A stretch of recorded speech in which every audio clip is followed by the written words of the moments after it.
آیا می دونستید یکی از ثروتمندترین انسانهای تاریخ کسی بود که قدرت تسلط بر جن، شیاطین، کنترل باد و فهم زبان حیوانات رو داشت؟ کسی که با این دعاها تونست حکومتی رو به دست بیاره و تا حالا هیچ کس بعد از اون نتونسته. بله، صحبت از حضرت سلیمانه، پادشاهی که حکمت بی‌نظیر و ثروت بی‌پایانی داشت. اما این دعای جادویی چی بود؟ و رازهای ثروت او چه بود؟ و مهمتر از اون، چطور میتونیم از این رازها در زندگی خود استفاده کنیم؟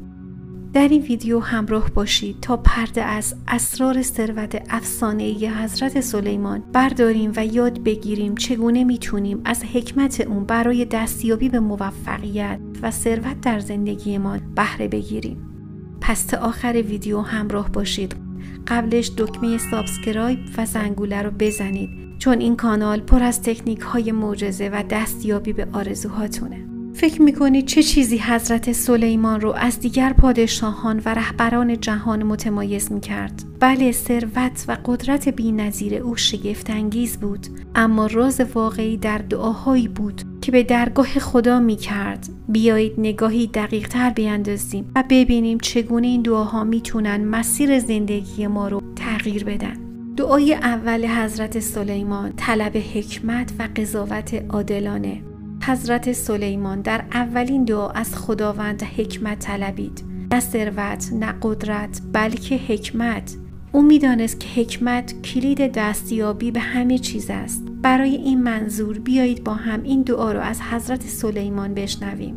پروردگارا، به من حکمت عطا کن تا بتوانم درستی را از نادرستی تشخیص دهم و مردمم را به عدالت قضاوت کنم.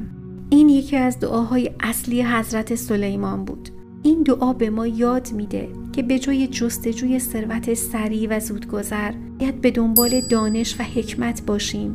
حکمت همان چیزی است که به ما کمک میکنه تصمیمات درست بگیریم، روابط سالم بسازیم و در مسیر موفقیت پایدار بمانیم. حالا بیایید این رو به زندگی خودمون بیاریم. اگه ما بتونیم با خداوند این گونه دعا کنیم و به دنبال حکمت باشیم، چه اتفاقهایی برای ما میفته و تصمیماتی که امروز میگیریم فردای ما رو میسازه. دعای دوم حضرت سلیمان، طلب نعمتهای الهی و شکرگزاری. در دعای بعدی حضرت سلیمان از خداوند درخواست میکنه که به اون نعمتهای فراوان عطا کنه، اما نه برای خودنمایی و تکبر، بلکه برای استفاده درست و بهره برداری حکیمانه. این دعاها نشان دهنده ایمان عمیق او و توکل کامل او به خداوند است و در عین حال از خداوند میخواد که بهش کمک کنه تا همیشه شکرگزار نعمتهای الهیش باشه.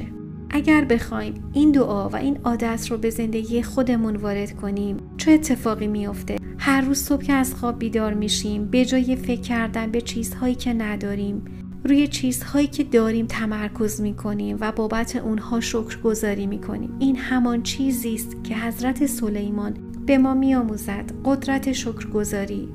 این تغییر ذهنیت میتونه کمک بکنه و در هر شرایطی که هستین احساس رضایت و خوشبختی کنین و از فرصتهایی که دارین به بهترین شکل ممکن ازش استفاده کنین و همچنین فضا رو برای ورود معجزه ها و نعمت ها باز کنید. دعای سوم از حضرت سلیمان، او طلب حفاظت و هدایت الهی می کرد.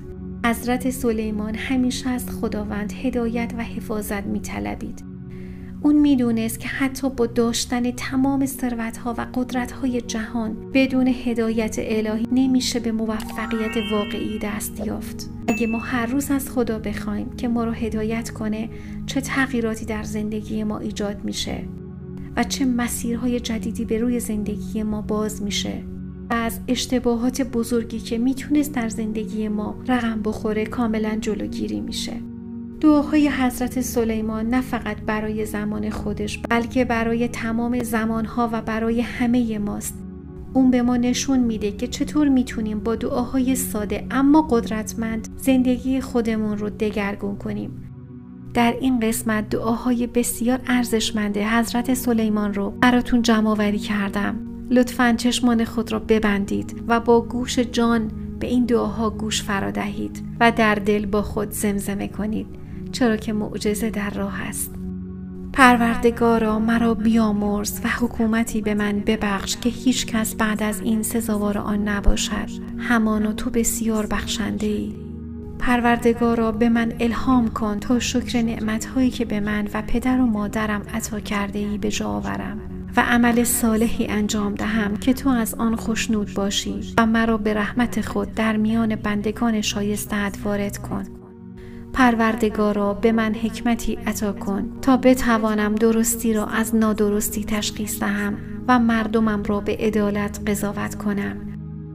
این دعاها جزو دعاهای اصلی حضرت سلیمان بود که با خدای خود مطرح می کرد. حضرت سلیمان به عنوان یک پیامبر و پادشاه همیشه در حال گفتگو و ارتباط با خداوند بود.